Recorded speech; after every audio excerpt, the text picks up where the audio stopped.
Friends, कैसे आप सब। अद्विक स्टडी मटेरियल में आपका स्वागत है। तो फ्रेंड्स, आज इस वीडियो के अंदर हम बात करेंगे संस्कृत के। मैंने व्याकरण और पेडागोगी के कुछ 10 इंपॉर्टेंट क्वेश्चन लिए हैं जो आपके सीटेट एग्जाम में बार बार पूछे जाते हैं। सीटेट के लिए ये क्वेश्चन इंपॉर्टेंट है, जिसमें व्याकरण और पेडागोगी के मैंने 10 क्वेश्चन लिए हैं।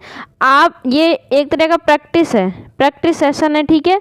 आपके 10 में से कितना स्कोर बनता है आप कमेंट बॉक्स में ज़रूर बताना। अगर आप चैनल पर नए हैं तो चैनल को सब्सक्राइब जरूर कर लेना। तो चलिए स्टार्ट करते हैं वीडियो को। पहला क्वेश्चन देखते हैं। आदरः इत्यस्य विरुद्ध शब्द। जो आदर शब्द है इसका विरुद्ध शब्द पूछा है। विरुद्ध का मतलब विलोम। विरुद्ध को क्या बोलते हैं? विलोम बोलते हैं। तो जो आदर शब्द है इसका क्या पूछा है? विलोम पूछा है। विलोम, आदर का विलोम क्या है? तो आदर जो शब्द है इसका विलोम अनादर है, कोप है, सम्मान है, दुष्टता है। क्या है इसका विलोम शब्द? तो जो आदर शब्द है इसका विलोम क्या होता है? अनादर। क्या होगा? अनादरा। तो राइट आंसर आपके क्या हो जाएगा? अनादरा। अगर हम इसकी कोप की बात करें तो कोप का होता है शांत। क्या होता है? शांत। क्रोध का क्या हो जाएगा? शांत। और सम्मान की बात करें तो सम्मान का क्या होता है? अपमान। क्या होता है? अपमान। और दुष्टता की बात करें तो दुष्टता का क्या हो जाएगा? सज्जनता। ठीक है, दुष्टता का क्या हो जाएगा? सज्जनता। ये आपके हो गए विलोम की बात। नेक्स्ट क्वेश्चन है। स्वा इत्यस्य पर्याय पदम। जो स्वा शब्द है इसका क्या पूछा है? पर्यायवाची पूछा है। स्वा शब्द का क्या पूछा है? पर्यायवाची पूछा है। तो स्वा का जो पर्यायवाची है वो क्या होता है? स्वा का पर्यायवाची होता है कुक्कुरा। क्या होता है? कुक्कुरा। स्वा का पर्यायवाची क्या होता है? कुक्कुरा। गंधर्व का क्या होता है? गधा। गंधर्व का क्या होता है? गधा। रजक का क्या होता है? धोबी। रजक का क्या होता है? धोबी। और चोरहा का क्या होता है? चोर। ये क्या हो गई? पर्यायवाची की बात। तो क्वेश्चन में आपके पूछा है स्वा का पर्यायवाची क्या है? तो स्वा का पर्यायवाची होता है कुक्कुरा। कुक्कुरा को हम स्वा बोलते हैं, ठीक है। अगर आप चैनल पर नए हैं तो चैनल को सब्सक्राइब जरूर कर लेना। नेक्स्ट क्वेश्चन है। ब्रमीवि इति। जो ब्रमीवि है मध्यम पुरुष बहुवचन का है, या फिर प्रथम पुरुष एक वचन का है, या उत्तम पुरुष एक वचन का है, या उत्तम पुरुष बहुवचन का है? जो ब्रह्मी शब्द है ये किस वचन का है, किस पुरुष का है, ये पूछा है। तो जो ब्रह्मी है ये ब्रू धातु होती है। कौन सी धातु है? ब्रू धातु का रूप है। ब्रू धातु है, उसका रूप है, उसमें आता है ब्रह्मी। इसको देखेंगे। जो ब्रू धातु है लट लकार का रूप, ये ब्रू धातु की ब्रवी में ये किस में आएगा? लट लकार के रूप में आएगा। किस में आएगा? लट लकार में। किस में आएगा? ब्रू धातु के लट लकार में। देखिए इधर जो ब्रू धातु है इसकी लट लकार कैसे चलती है? देखो लट लकार है ये। लट लकार कैसे चलती है? प्रथम पुरुष में क्या होता है? ब्रवीत, ब्रूतः, ब्रुवन्ति। मध्यम पुरुष में ब्रवीस, ब्रूथा, ब्रूथ। उत्तम पुरुष में ब्रवीम, ब्रुवः, ब्रूमः। अब ये क्या है? एक वचन है, ये द्विवचन है, ये बहुवचन है, ठीक है। ये क्या है? बहुवचन है। ये प्रथम पुरुष है, ये मध्यम पुरुष है, ये उत्तम पुरुष है। आपको क्वेश्चन में क्या देखना है? ब्रमीव देखना है। ब्रमीव शब्द कौन से पुरुष का है? ठीक है। जो ब्रमीव कहाँ है? ये गया। कहाँ है ब्रमीव? ये गया। ये कौन सा वचन था? एक वचन था। कौन सा वचन था? एक वचन था। पुरुष कौन सा है? उत्तम पुरुष वाली लाइन में है। उत्तम पुरुष की लाइन में। और वचन कौन सा? एक वचन। तो आपका राइट आंसर क्या हो जाएगा? उत्तम पुरुष एक वचन। क्या हो जाएगा? उत्तम पुरुष एक वचन। तो राइट आंसर आपका क्या हो जाएगा? सी, उत्तम पुरुष से एक वचनम। जो ब्रवी में होगा वो किसका होगा? उत्तम पुरुष एक वचनम।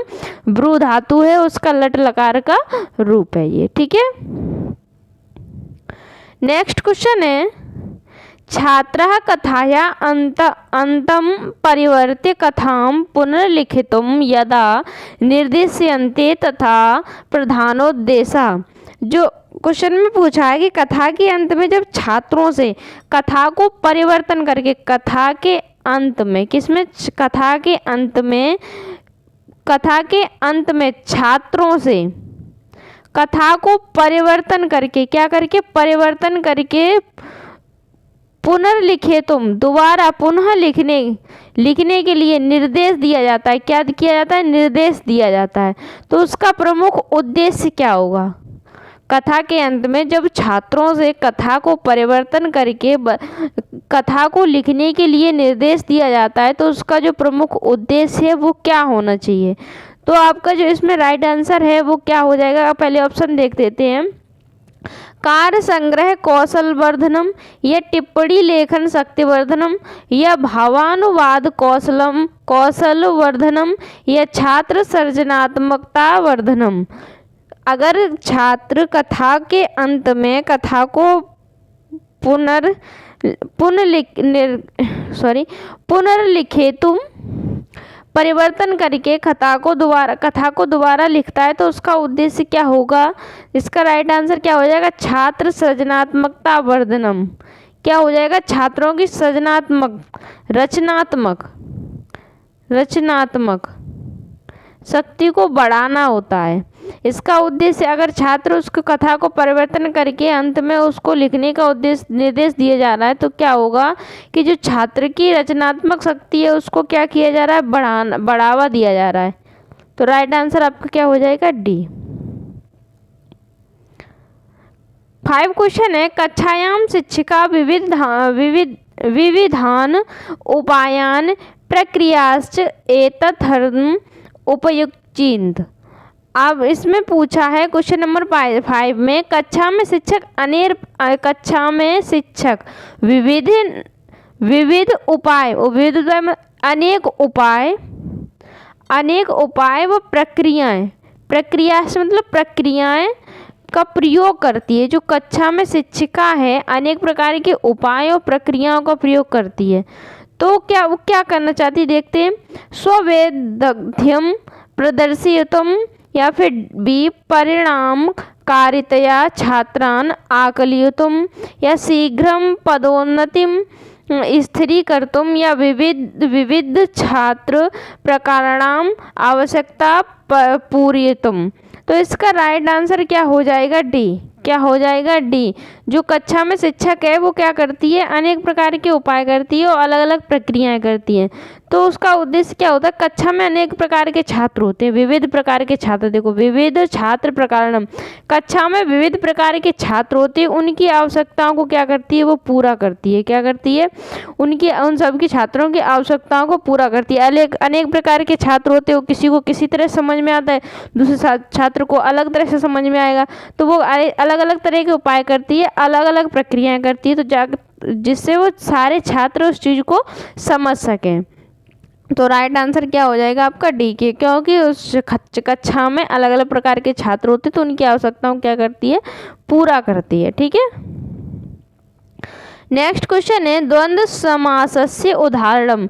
द्वंद्व समास का उदाहरण क्या है। पीताम्बरम नीलोत्पलम रामकृष्णो राजपुरुषः। जो द्वंद्व समास है ये कैसा होता है, दोनों पद प्रधान होता है। द्वंद्व समास दोनों पद प्रधान होते हैं, इसके दोनों पद प्रधान होते हैं। ठीक है, दोनों पद प्रधान होते हैं। द्वंद्व समास में किसका लोप होता है, और या फिर या अथवा या, इन दो चीज़ों का लोप होता है। ये एक दूसरे क्या होते हैं, विलोम भी होते हैं जो द्वंद्व समास होता है। तो इसमें द्वंद्व समास में अब इसमें देखो कि और पद का कहाँ विलोम हो रहा है।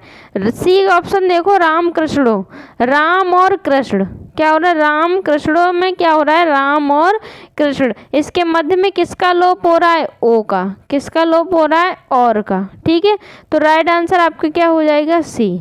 राम और कृष्ण में कौन सा समास है, द्वंद्व समास है। नेक्स्ट क्वेश्चन देखेंगे, भाषा शिक्षणार्थम महत्वपूर्ण अवस्था अस्ति। जो भाषा शिक्षण की महत्वपूर्ण भूमिका है, महत्वपूर्ण अवस्था है, वो ऑप्शन में देखते हैं क्या है, यदा विद्यार्थिनः तार्किक चिंतन युक्ता भवन्ति या फिर यदा छात्रा अर्थ प्राप्त्यर्थं शब्दकोशान् द्रष्टुं समर्थाः भवन्ति या फिर यदा छात्रा प्रश्नान् प्रष्टुं समर्थाः भवन्ति या फिर यदा बाला भाषा अर्जने सक्षमा भवन्ति। भाषा शिक्षण की महत्वपूर्ण अवस्था या महत्वपूर्ण भूमिका है। तो भाषा शिक्षण की महत्वपूर्ण भूमिका जिसमें बालक भाषा का अर्जन करे, क्या करे, भाषा का अर्जन करे। महत्वपूर्ण अवस्था वह होती है जिसमें बालक भाषा का अर्जन करे, भाषा को सीखे, भाषा को ग्रहण करे, भाषा का अर्जन करे। उसमें कैसा हो, वो पूर्ण सक्षम हो। कैसा हो, पूर्ण सक्षम हो। उससे क्या होगा, इस तरीके से उसको इस तरीके से पढ़ाओ कि बालक में भाषा की जानकारी का डेवलपमेंट हो सके। आप बालक को ऐसे पढ़ाओ कि जो भाषा की जानकारी है, आप जिस भाषा को पढ़ा रहे हो उसकी जानकारी का विकास हो सके और उसका डेवलपमेंट हो सके। क्या हो सके, डेवलपमेंट हो सके, उसका डेवलपमेंट हो सके। ठीक है, तो राइट आंसर इसका क्या हो जाएगा, डी। नेक्स्ट क्वेश्चन है, सतत व्यापक मूल्यांकनांतर्गत, जो सतत व्यापक मूल्यांकन है उसके अंतर्गत छात्रा सर्वदा आनंदे कार्य निगमना भवन्ति, जो छात्र हैं सदैव आनंद में कार्य करते हैं या फिर छात्रा शैक्षणिक भारम अधिकम निर्वहित, छात्र में शैक्षणिक भार को अधिक निर्वाह करते हैं या फिर छात्रा पूर्णतया अध्यापका नाम नियंत्रण संधि, या छात्र पूरी तरह से अध्यापक के नियंत्रण में होते हैं या फिर छात्राणाम मूल्यांकनम नियमित रूपेण क्रियते। जो सतत व्यापक मूल्यांकन है इसमें क्या होता है, नियमित मूल्यांकन होता है। नियमित विद्यार्थी का क्या होता है, नियमित मूल्यांकन होता है, हर प्रकार का मूल्यांकन होता है, नियमित रूप से चलने वाला। व्यापक का मतलब संपूर्ण, सतत का मतलब लगातार मूल्यांकन होता है। क्या होता है, लगातार मूल्यांकन होता है। तो इसका राइट आंसर क्या हो जाएगा, डी हो जाएगा। छात्राणाम मूल्यांकनम नियमित रूपेण क्रियेते।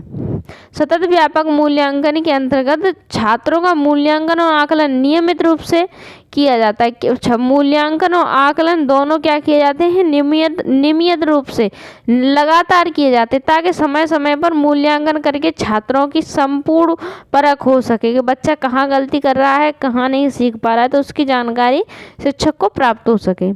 9 क्वेश्चन है, येषाम इति पदस्य विभक्ति अस्ति, जो येषाम शब्द है इस शब्द में कौन सी विभक्ति है। येषाम जो शब्द है इसमें कौन सी विभक्ति है। क्वेश्चन नंबर 9 है, येषाम पद में कौन सी विभक्ति है। येषाम देखते हैं पहले इधर।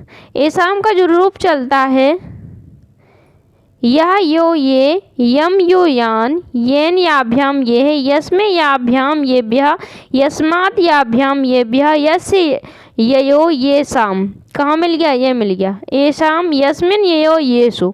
जो येषाम है इसमें विभक्ति पूछिए कौन सी है।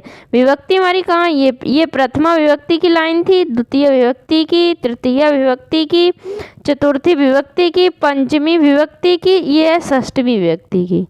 तो षष्ठवी विभक्ति का बहुवचन क्या है, येषाम। षष्ठवी विभक्ति है, कौन सी है, षष्ठवी विभक्ति। तो आपको विभक्ति पूछा है तो राइट आंसर क्या हो जाएगा आपका, षष्ठवी विभक्ति। ठीक है, तो राइट आंसर क्या हो जाएगा, षष्ठवी विभक्ति, राइट ए। ठीक है, नेक्स्ट क्वेश्चन है, ये समय तो पता ये रिपीट हो गए। तो thank you for watching. Video अच्छी लगी हो तो लाइक शेयर एंड सब्सक्राइब कीजिए। अपना स्कोर कमेंट बॉक्स में ज़रूर बताना कि आपका कितना स्कोर बना।